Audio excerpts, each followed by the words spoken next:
Ya, cara saya mengatasi siswa yang mengalami gangguan belajar dalam kelas yaitu kita cari tahu perkembangan terlebih dahulu, ya. Lalu kenapa dia masalahnya dia tak mau belajar? Ada apakah dia nggak tahu pelajaran itu? Atau minat belajarnya kurang? Supaya kita dapat mengatasinya. Misalnya kalau minat belajarnya kurang, ya kita panggil di mana minat belajarnya kurang, apakah per mata pelajaran atau seluruhnya gitu. Kalau misalnya dalam beberapa mata pelajaran, ya mana dia yang favorit pelajaran itu, dia lebih akan lebih pada dia. Karena apalagi di Merdeka ini, anak itu memang tidak ada yang bodoh, artinya tidak ada yang melalui pintar tidak ada, artinya dia itu sama semua. Kita tidak bisa mencasar itu dalam satu jam yang tidak dipahaminya. Jadi itulah itu mereka ini. Jadi kita lihat apa latar belakangnya dan mungkin mana yang dia suka dari pelajaran.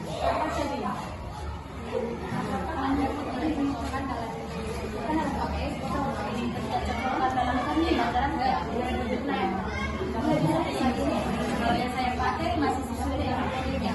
Apa pembelajaran itu kita metodenya apa?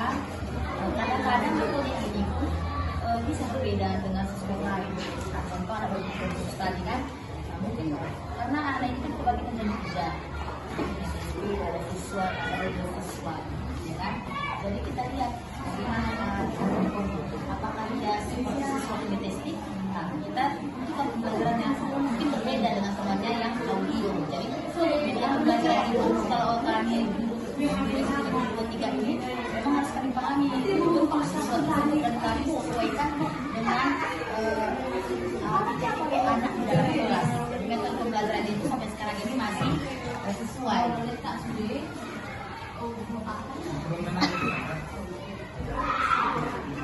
Ya. Apakah ada tingkat kesulitan saat belajar dalam kelas? Ya, kalau untuk saat ini tingkat kesulitan itu kesulitan dari saya sendiri sebenarnya tidak ada gitu. Tapi kalau kesulitan dari siswa menerima pembelajaran itu ada. Artinya ya tingkat kesulitan saya pribadi dan saya menyampaikan materi itu apa dia bisa gitu. Karena apalagi materi sekarang kan materi kelas rendah tidak terlalu pembelajarannya. Tapi bagi siswa itu mungkin ya seperti saya bilang pertama tadi tergantung minat belajarnya. Kalau dia mengikuti dengan bagus dan memang anaknya juga bisa, tidak ada masalah. Lalu apakah ada di antara siswa yang memiliki kebiasaan menonton? Ya, kalau anak SD ya, dosa anak SD dan SMP mungkin masih ada itu. Apalagi anak SD ini suka sekali memang menyontek. Apalagi kelas rendah. Ngintip sedikit, ini udah pasti gitu kan. Jadi itulah kami sebagai guru, ya kami menasihati siswa tersebut apa dampaknya kalau kita mencari itu. Kita tekankanlah bahwa kita harus percaya diri dengan jawaban kita sendiri dan lebih bagus tidak menjawab sama sekali kalau mencontek gitu. Itu harus ditekankan karena di sini kita mau menilai karakternya gitu, bukan dari IQ-nya tapi karakternya. Kita semua karena ceritanya karakter bahwa saya karakter itu nomor satu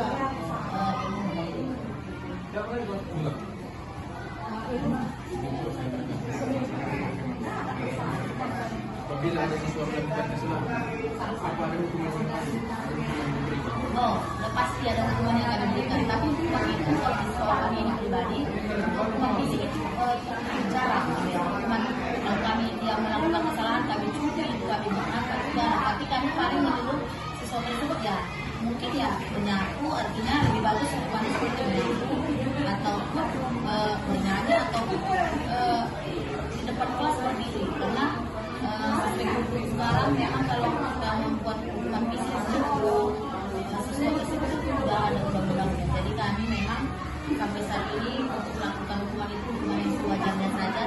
Dan yang paling penting memang komunikasi dengan orang tua agar anaknya kalau sudah siap ya itu bisa dipandang didukung oleh guru tersebut. Apakah ada siswa yang tidak Sudah pasti ada.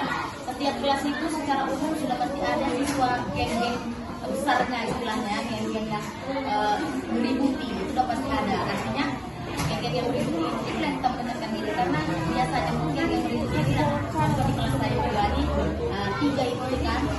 Kalau memang dia datang memang pasti kelas itu ribut, tapi kalau datang aman. Artinya kalau kemudian masih dalam ini kan setiap anak itu pasti ada anak yang baik, anak yang artinya baik-baiknya semua, anak yang karakternya seperti identitas kurang gitu kan, itu sudah pasti ada. Jadi itulah bagi kami guru ini ya banyak cerita dalam kelas itu, namanya siswa 30-an semua karakternya berbeda, dan selalu kalian juga nanti akan menjadi guru, kalian juga harus belajar juga di dalam situasi lapangan.